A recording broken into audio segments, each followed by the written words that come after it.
vendredi soir, tout le monde à la maison. C'est vendredi. Vous savez, les vendredis, ordinairement, c'est assez propice à la fête. Alors aujourd'hui, on se propose une émission spéciale et dans laquelle l'humour va régner, laissez-moi vous le dire. Nos vedettes aujourd'hui, c'est deux gars de Cap-Pelé, deux humoristes qui s'appellent Mike Forêt et Louis Richard. Et on les appelle aussi les Smoked Fish Fellows. Vous allez voir que c'est des gars assez spéciaux, même qui se sont rendus avec leur imitation des Blues Brothers jusqu'à une émission qui est vraiment connue en Amérique du Nord, soit le fameux Putting on the Hits à Los Angeles. On va voir dans le premier numéro qu'ils nous présentent aujourd'hui à coup d'œil qu'ils ne font pas que des chansons des Blues Brothers, ils font aussi, habillés en Blues Brothers, bien sûr, des chansons de Plume la Traverse comme celle qu'on va écouter tout de suite, Rideau. Alors, on accueille les Smoked Fish Fellows.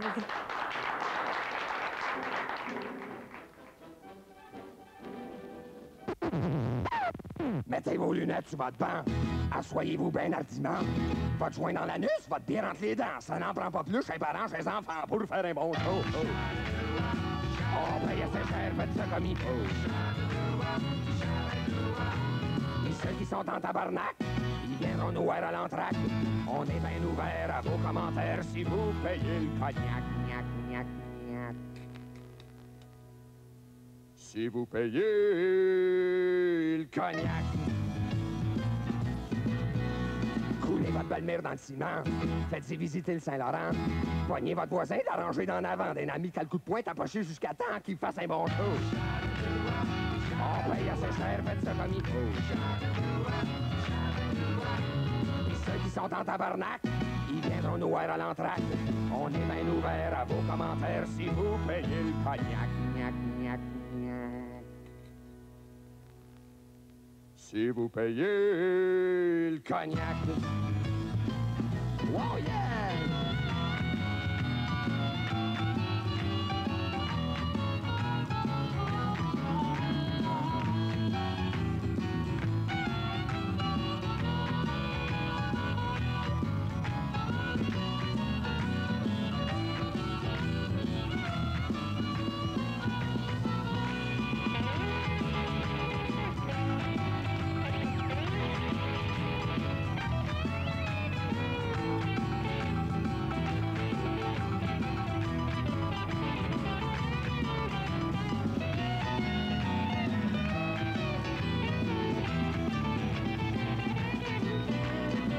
Deux pots de mayonnaise, puis détendez-vous sur votre chaise. Dites-vous qu'on est bon, même si vous êtes sourd. On n'a peut-être pas de nom, mais on se bat tous les jours pour faire un bon show. On paye assez cher, faites ça comme il faut. Puis ceux qui sont en tabarnak, ils viendront nous voir à l'entraque. On est bien ouvert à vos commentaires si vous payez le cognac. Gnac, gnac, gnac, gnac. Si vous payez...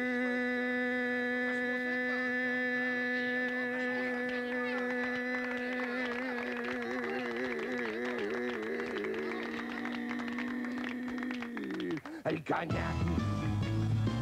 Wow, wow, yeah!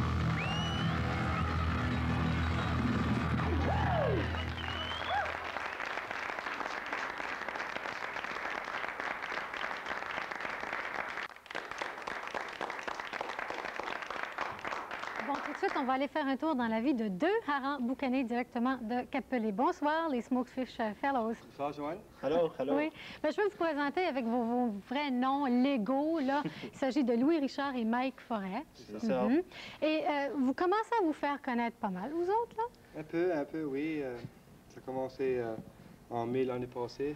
Mais cette année, quand on était à Lifestyle 87, on a gagné le concours qui nous a emmenés à New York. Et de là, ça nous a poursuivis à Hollywood. Puis j'imagine que les gens de Cap-Pelé doivent être assez fiers de vous autres. Là, vous avez accompli beaucoup. Oui. On voit après la fin de semaine. Est-ce que ça fait longtemps, vous deux, que vous travaillez ensemble dans un duo d'humoristes comme ça? Ça fait 3 ans qu'on a pratiqué les Blues Brothers. Ça a commencé en 78 après les GA. C'était une gang show qui avait à Chidiac. Et Mike m'a arrêté et dit on va l'essayer tout. On l'a essayé, on a perdu contre Joe Lacan. Joe Lacan. Joe Lacan de cette année nous a gagné. Et de là, on a tient ça un peu. serré, mais on a commencé 3 ans passés à le pratiquer vraiment sérieux. Pour des amis, pour des clubs, pour du fun spécialement. Puis dans votre enfance, est-ce que vous étiez des petits gars agités, là, qui allaient souvent sur le théâtre, à l'école? Oui. À la polyvalente, on s'est censé. On fait des pièces durant les assemblées générales, surtout. Mais vous n'êtes pas seulement des harengs boucanés, là. Vous êtes aussi des gars qui travaillent comme n'importe quel autre gars de la région. C'est ça, moi je travaille à Capelli pour Atlantic Satellite Technology, c'est une division de OK Sales. J'arrange et je répare des assiettes paraboliques pour la communication de satellites. Et Mike, toi, qu'est-ce que tu fais encore? Moi, je travaille pour le gouvernement fédéral à Chidia. C'est difficile à croire, ça. Non, pas vraiment. J'ai entendu dire que pendant vos périples pour aller du côté des États-Unis, là, quand vous étiez à New York, pour représenter Capelli dans les compétitions de Putting on the Ritz, il vous est arrivé des choses assez intéressantes, je pense. Assez, oui. C'est Putting on the Hits. Oui, Putting on the Hits. Putting on the Ritz, c'est une chanson qui va. Oui. Oui, c'était très le fun à New York, Mike? On a eu du fun. Ça a tout commencé par Lifestyle 87, quand il y a eu le gros concours au Colisée. Puis là, il y a à peu près 45 ans qu'on participé, puis on a gagné là. Puis là, on a été comme un essai à New York pour le programme. Il y avait du monde de Los Angeles au programme, à New York, puis ils ont filmé 10 participants, puis ils ont envoyé la cassette à Los Angeles pour choisir qui allait être sur le programme. Puis on a été chanceux, puis ils nous ont appelés, puis ils ont payé notre voyage pour aller à Los Angeles. C'est incroyable. Vous étiez jamais allé faire des grands voyages comme ça du côté des États-Unis? À Montréal, c'était ma première fois aux États, moi. Vraiment? Oui, moi, je suis allé à Kokong, mais vraiment pour aller moi-même. Pour Capelli. Oui, pour Capelli aussi. Oui. Il vous est arrivé justement, comme je le disais tantôt, des petites histoires intéressantes, comme par exemple, quelqu'un s'est décidé qu'il perdait vos valises, là, hein? Et oui, c'est ça, à New York. On arrive à New York, ils ont perdu une de mes valises, et mon costume était dedans. Et on a espéré, puis Air Canada, ça n'a pas vraiment dérangé pour nous autres. On a gaspillé comme 50 pièces en taxi, on s'est traversé à New York, puis c'est malaisé de trouver des sous noirs avec des neckties noirs. C'est plus tellement à la mode là-bas? Non, pas trop, non. Et finalement, on a trouvé 2 heures avant la compétition, on a trouvé une soute, et on a pu s'arranger à être là. On était là à la dernière minute. J'imagine que c'était pas quelque chose qui était prévu dans vos dépenses, ça, par exemple. Ah, non, ça m'a coûté 200 pièces de mon argent de vacances, mais ça n'a pas encore été le cas à Canada, je ne le crois pas. Ouais. Vous n'avez pas été remboursé pour ça, là? Oui, remboursé la moitié. La moitié? Oui, puis arrange-toi que le reste. Pas d'excuses, pas rien. Merci beaucoup. C'était sans grève, je savais que ça arriverait. Puis là, quand on s'en est venu de New York, de nouveau par ici, ils ont perdu nos bagages en s'en venant aussi. Ah non, c'est pas vrai? Oui. Vraiment? Les micros et... Ouais, on les a eu 2 jours après. C'est incroyable. Ben, là, quand on était à Los Angeles, on a pris notre char, on était à Bangor, puis on a pris les Delta Airlines. Oui. Oui, parce qu'on a fait les bons garçons de l'avion, tu sais. On était quiet, on faisait pas de train, mais ça arrivait. Oui, probablement que c'était dans votre destinée de faire vos valises. Est-ce que vous allez écrire un livre sur vos aventures? Ah non, on va juste oublier ça. Là. OK. Vous devriez. On pourrait faire le lancement à coup d'œil ici, à un moment donné. Oh. Ben, ça va nous prendre des offres, je crois. Là. On s'attend là, mais on n'a pas grand mal encore, puis on n'a pas eu d'offres. On attend. On va s'en parler après l'émission. C'est ça. Il y a une chose intéressante aussi. J'ai remarqué que soit d'abord que vous n'avez pas un bon couturier ou que vous avez de l'eau dans votre cave, parce que j'ai remarqué, ou encore que vous vous êtes trompé de pantalon avant l'émission, mais il y a un problème avec vos pantalons, Louis. Oui, j'ai tellement grandi les derniers 2 jours, là. C'est ça, hein? C'est les nerfs qui me travaillent. Donc, quand j'ai acheté ma soute à New York, la soute était trop longue, il fallait que je la raccourcisse un peu pour le bon costume pour Elwood. Et le gars était tellement contrarié, c'était un Italien, j'ai dit, peux-tu les couper plus court? Il dit, non, c'était pas de mal couper ça. J'ai dit, s'il vous plaît, c'est moi qui paye pour couper les plus courts. Avec la rage, le gars l'a coupé. C'est terrible à faire, mais il fallait que je l'écoute. Ben oui. Écoutez, on va regarder un autre de vos numéros de lip-sync. Je vais vous laisser le temps, Louis et Mike, d'aller vous installer. pour que vous puissiez nous faire justement ce numéro-là. Vous pouvez déposer simplement vos micros. OK, Joanne, merci. Et c'est une autre pièce, bien sûr, de Plume la Traverse. Bon, alors, pendant que nos deux lip-synkers, nos deux champions, sont en train de s'installer, on peut se dire tout de suite que c'est une autre pièce de Plume la Traverse qu'ils ont dans leur répertoire. Ça s'appelle Tireur d'élite et ça s'annonce quand même assez intéressant. On va regarder ça.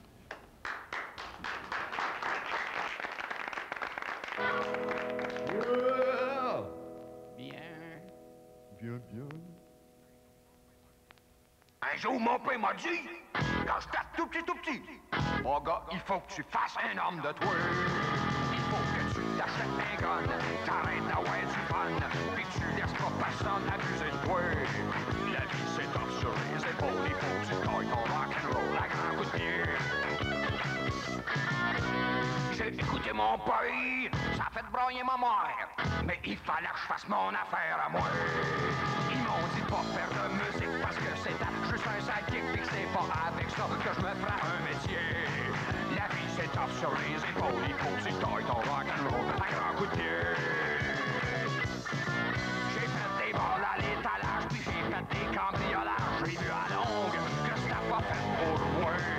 Ils m'ont dit tant qu'à jouer au bras, t'es aussi bien couper du bois, travaille donc puisque t'as pas voulu. T'as pas voulu? T'as pas voulu? T'as pas voulu? T'as pas voulu étudier?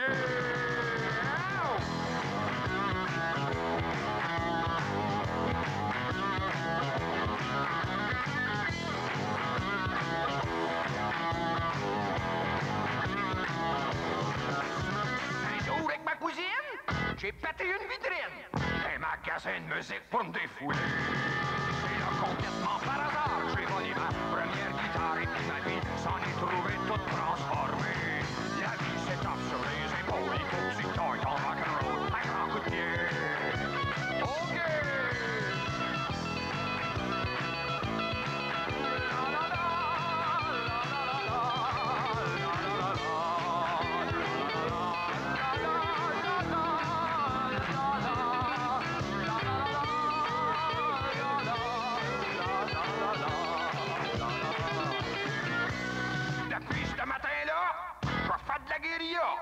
Je joue de la guitare puis je tire comme un sauté.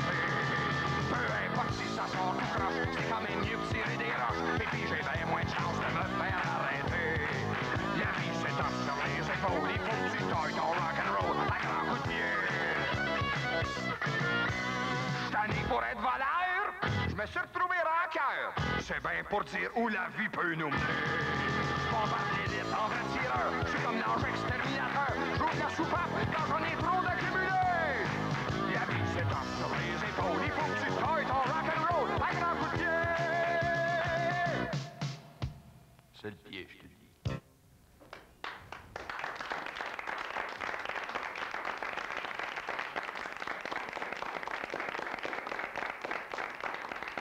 Bon, je suis certaine qu'il y a encore énormément de choses qu'on voudrait savoir au sujet des Smoked Fish Fellows. Alors, on va leur demander. Bonsoir, Mike et Louis. Bonsoir. Hello.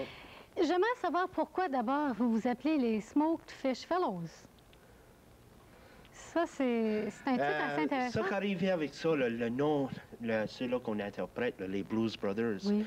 Quand on était à Los Angeles, là, à cause des copyrights puis ça, ils nous ont pas laissé utiliser le nom Blues Brothers. Ah, vraiment? Puis ils ont appelé chez nous, ils nous ont donné 1 heure à venir avec un nom, puis ils ont dit qu'ils allaient nous appeler dans 1 heure, puis ils voulaient qu'on ait 1 an.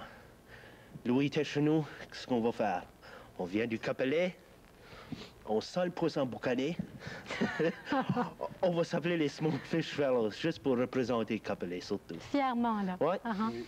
Il y a aussi il y a une autre question qui s'impose tout de suite, c'est pourquoi les Blues Brothers? Est-ce que vous êtes des grands fans des Blues Brothers? Oui, c'est ça. Le movie était tellement bon. Hein, et je me rappelle que dans les 1976-77, on montait à Moncton sur Mike, qui avait le câble, on ne l'avait pas appelé, juste pour voir Saturday Night Live.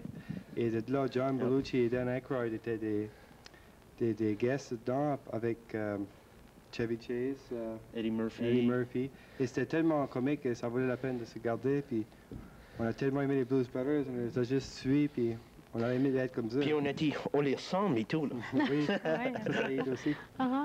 On pourrait parler aussi de votre ascension. Bon, vous êtes parti de Capelé, Moncton. Après ça, après avoir gagné à Moncton, vous êtes allé à New York. Après New York, Los Angeles. Bon, Oui. à Los Angeles, vous étiez dans des grands studios, là, je pense, hein? Oui, on était juste à Hollywood même, on restait juste au côté. Universal City. Universal City, oui, c'est ça. C'est là où ils font, par exemple, je pense, Magnum P.I. Oui, Miami Vice était aussi posé là. C'était tout dans le même temps qu'ils enregistraient pour notre programme, ça. Oui. Ouais. Puis, est-ce que vous avez eu l'occasion de regarder un petit peu alentour, peut-être même parler à Tom Selleck, dire allô de ma part ou quelque chose comme ça, là, non? J'ai cherché Dolly Parton pour une journée et demie, j'ai pas pu la trouver. Hein. Mais la sécurité était tellement serrée. Là, pour qu'on reste dans le studio, et toujours quelqu'un qui nous escortait pour aller où ce qu'on voulait aller. On ne pouvait pas sortir sans avoir la permission en personne. C'était pas pour déranger, c'était pour pas qu'on dérangeait les autres studios qui étaient en train de filmer. C'était vraiment serré. Ils ne voulaient pas que ça vire en party, là, cette affaire. Non. Avec deux gars comme vous autres, j'ai l'impression que ça aurait pu facilement virer en party. Peut-être. Oui. Il y a une chose intéressante que je regarde tout de suite sur vos mains. Je ne sais pas, c'est pas des tatouages, non? C'est quoi? Moi, je suis Elwood Blues, et ça, c'est mon frère. Moi, je suis Jake. Alors ça, vous êtes vraiment habillés et puis arrangés exactement comme les Blues Brothers sont dans le film. Et ça, oui. J'ai pas voulu shaver ma moustache, pareil. Oui. Ça serait un gros sacrifice, ça, Oui, j'imagine. oui, Hein? pas mal, oui. Ça fait 3 semaines à pousser. Son ami, il l'aime. Qu'est-ce que ça veut dire, cette affaire-là? Ah, ben, faut que je demande à Mike, c'est lui qui parle.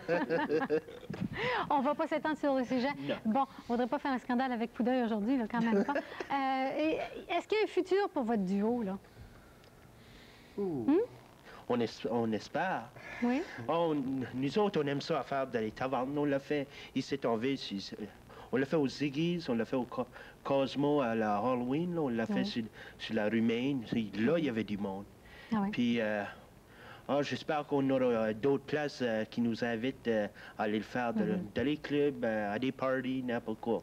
Une chose intéressante, si les gens veulent vous voir à la télévision, à part bien sûr à coup d'œil, vous allez être justement à Putting on the Hits. On va enfin voir ce que ça a donné dimanche. Dimanche ici, oui, c'est Putting on the Hits à 7h30 dans WVII, à ABC.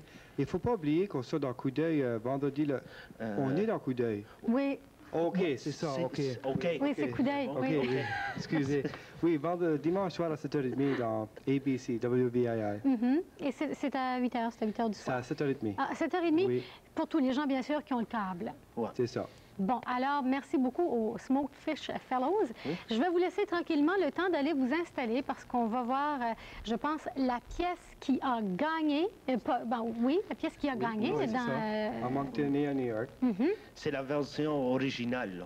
Sur Putting on the Hits, ils nous ont juste laissé faire 90 secondes comme toutes les autres actes. Ah, OK. Mais c'est là. Alors, je vous laisse déposer vos micros et je vous C'est laisse ça. le temps d'aller vous installer. On s'est joint. Bon, ce qu'on va voir tout de suite, c'est justement une pièce qui a remporté un prix pour les Smoked Fish Fellows. Ça s'appelle Flip, Flop, Fly. On les regarde.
flashing a new gold tooth.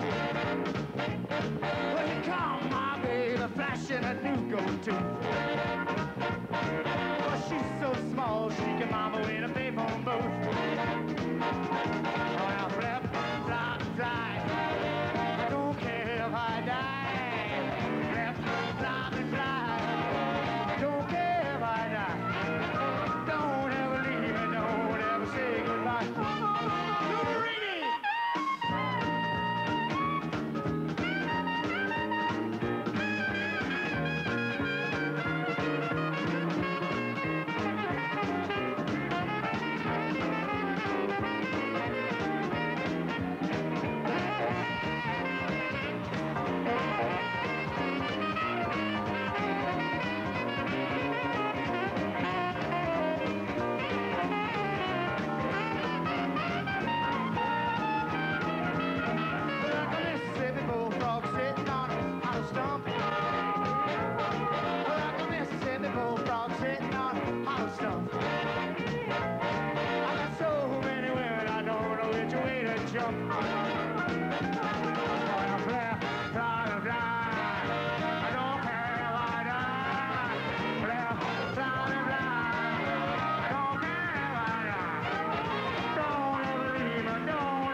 Les Smoked Fish Fellows, soit Mike Forêt et Louis Richard de Cap-Pelé qui sont venus nous aider à faire notre émission spéciale aujourd'hui à Coup d'œil. Ils ont été vraiment formidables, il faut le dire. Je vous souhaite une très, très bonne fin de semaine. Je vous invite bien sûr à être là lundi à la télévision. À 19h, on accueille le groupe Bernice May. Alors, passez une très, très bonne fin de semaine. Faites attention aux accidents. Ciao. Bye-bye.